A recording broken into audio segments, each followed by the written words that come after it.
statements and opinions expressed by guests of the Adult in the Room podcast are strictly their own and do not necessarily reflect the beliefs or opinions of the host, producers, or advertisers. All interviews are presented in their most complete possible form in the interests of free speech. No statements should be interpreted as financial, legal, or medical advice. Listener and viewer discretion are strongly advised.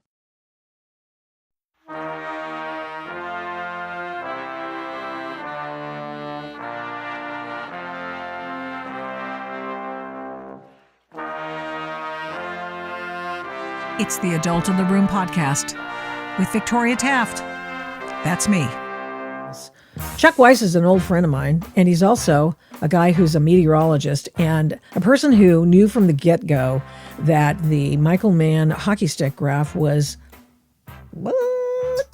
And the reason is that I think we're getting some feedback, Chuck. So if you got some headphones, that'd be awesome. Because I'm hearing me out of your speakers. I'm sorry, we should have probably talked about that a little bit more. Well, that's the first time that's happened. I'm sorry about that. I didn't think. Okay. I haven't had any problem using this before, but I'm sorry if you're hearing some feedback on that. It's just me, I guess. It's better now that you're closer. Maybe that's it. Maybe it's better now that you're closer. Well, you're a meteorologist, but yet you're an expert on this global warming fraud that's gone on. And I saw that Michael Mann was having some troubles and had to pay people money and had to leave his top job at Penn and all sorts of things. And I thought, I know a guy who would love to talk about this, and that would be you. I'm just switching out because let me tell you something. This is all part and parcel of the same thing. All the government grants, all the NGOs, all of them point in one direction. You get funded if you do what they want you to do. Some of it's direct action. You just saw on the video I just played of some of the funding going to Earth Justice and all these other entities. And Chuck's familiar with all of that. And so, bring us up to speed, if you might, with the latest travails of Michael Mann and his hockey stick graph. Well, we've always been suspicious that this guy was politically motivated to do some of the stuff he's done.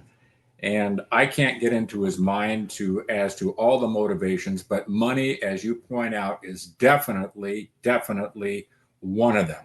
Mm-hmm. Because academia, by and large, when it comes to this climate stuff, has been corrupted by all the huge federal grants. The politicians are willing to pay the universities to produce a result that they want. And from the very start of Michael Mann's rise to fame was way back in around 2000 when he came out with his infamous hockey stick temperature graph that showed prior to the modern times, the temperature was just kind of moving along at a nice constant rate. There was never any trends. We hadn't disturbed nature in any way. And suddenly man came along with his automobiles and burning fossil fuels in other ways. And boom, the temperature just rose to extraordinary levels never foreseen before. My God, we're all going to die. That was the message that was sent out with the production of that, piece of garbage.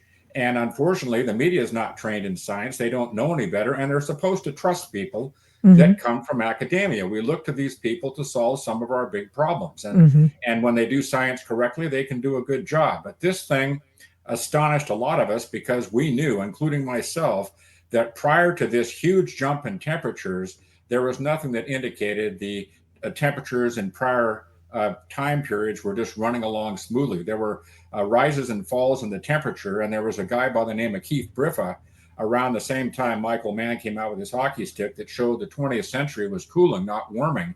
And Mann came out with, using tree rings saying the opposite, that it was warming.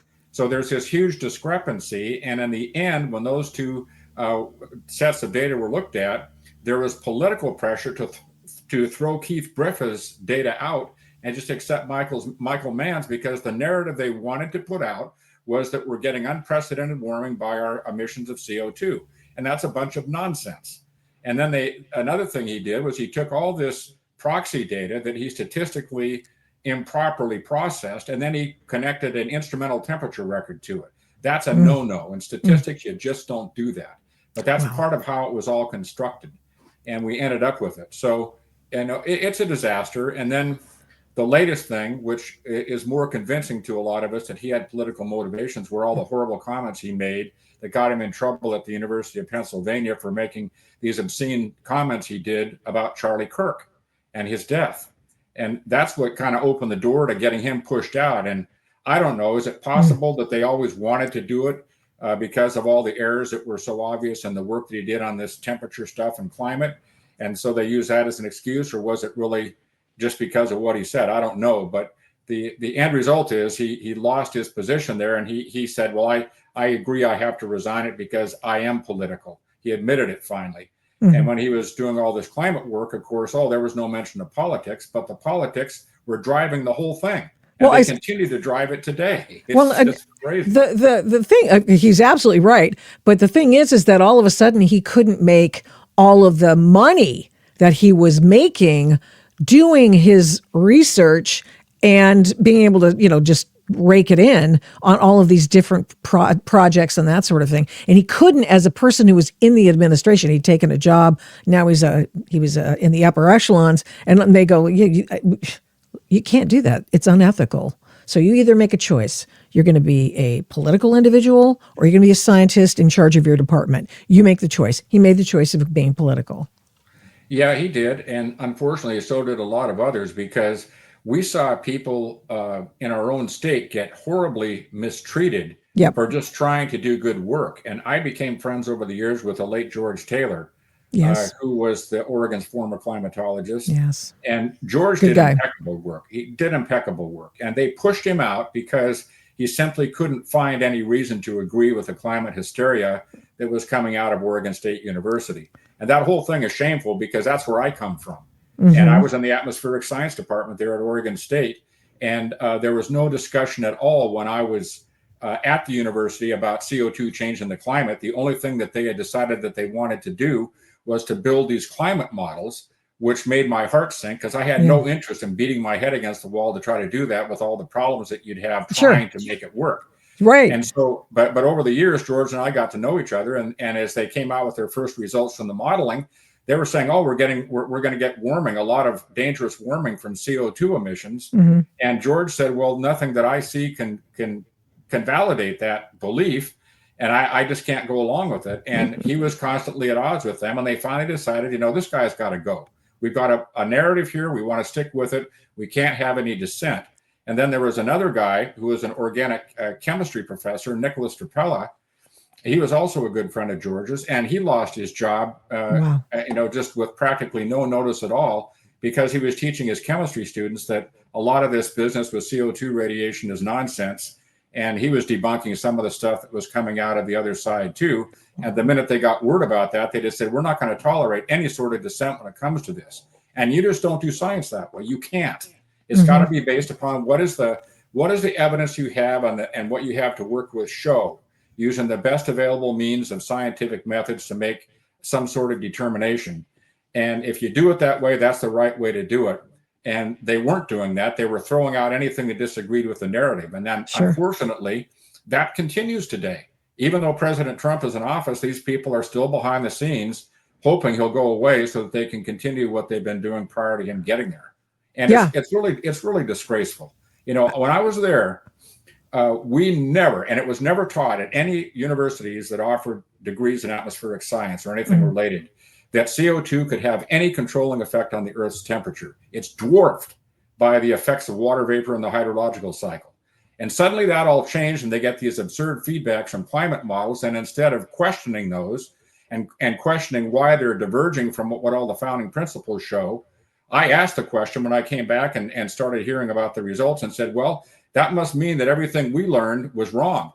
And science is wrong. What happened to physics? It's all done.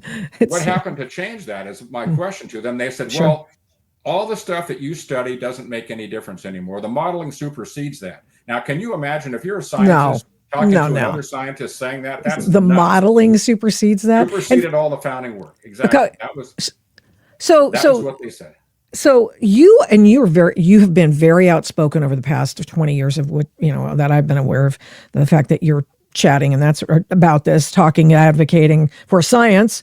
But Michael Mann, who's the granddaddy of them all, one of the biggest one of the biggest voices out there. And now we find out that really he was working for a political aim, but he's also very litigious. And so do you think he's over that now, that he had to pay out some money to Mark Stein, and finally that thing was done? And Mark Stein, former National Review columnist, and now is doing his own thing. He used to fill in for Rush Limbaugh all the time, and a terrific individual.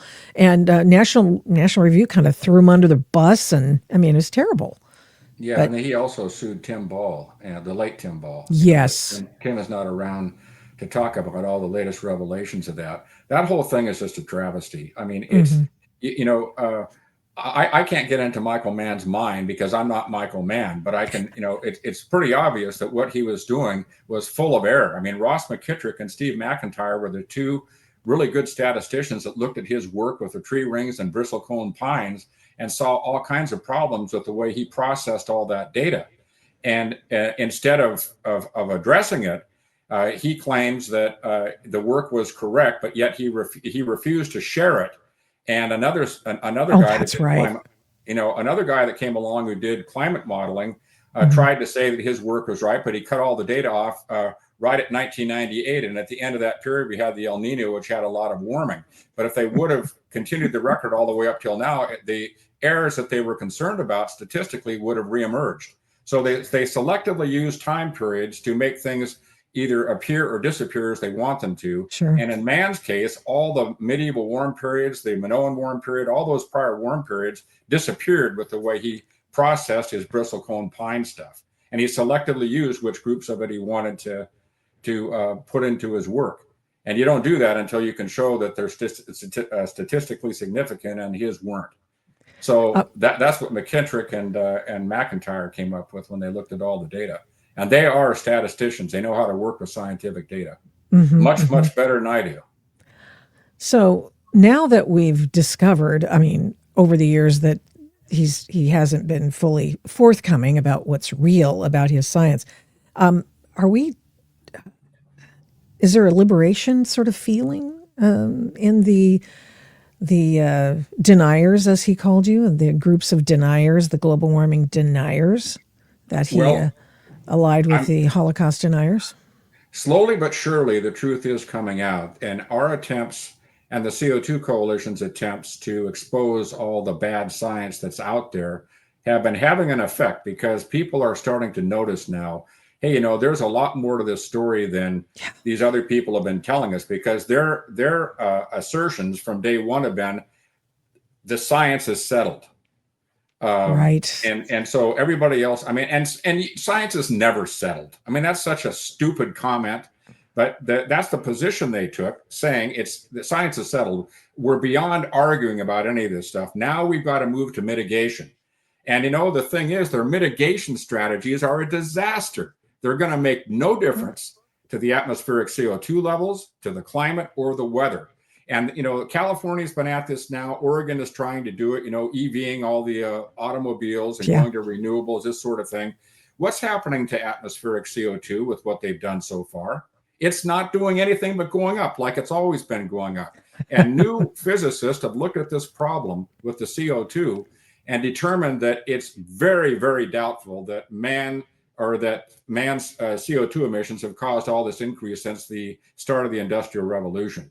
There's papers out there, and several of them, that say that they're estimating it's only about 17 to 20%, which seriously damages their claim that we're hurting the climate, even if you buy into the fact that CO2 can cause warming. And like I said, the feedbacks with water vapor and the hydrocycle make it all negative. You got to count it, but it's not going to have any meaningful effect on temperature unless you let the feedbacks become positive. And that's what those climate models did. And there's no way you can reconcile that with all the founding work. And so they just say, well, the model superseded.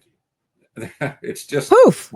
It's magic. Disconnect. Yeah, it's a disconnect. Wow. Okay, Chuck, thank you so much. I appreciate it. I was just hoping that we could get you dancing a little jig, that Michael Mann finally has gotten his comeuppance and all sorts of things. Now, this has just been an ongoing issue, and he's ruined people's lives. He ruined Dr. Tim Ball's life. He I mean, I would say Tim Ball rose above it, but he tried to malign him so much.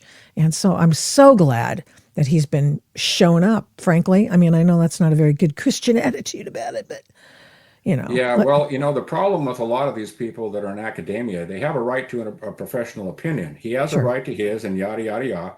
But so you have a hard time proving he fraudulently did anything. It may be construed that way or looked at that way, but you have a hard time proving it, because if he didn't do it fraudulently, then he's incompetent. So then which is it? Because that's really what it boils down to.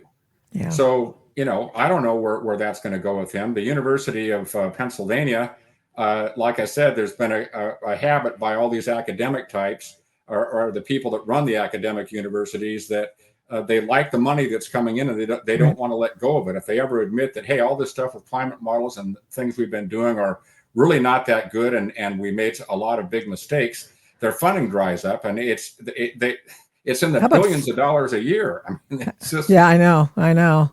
Chuck, thanks again. Appreciate it. Go get them. Well, you're welcome. Stay frosty. Okay. Yep, you too. Bye-bye. Thank you. Appreciate it.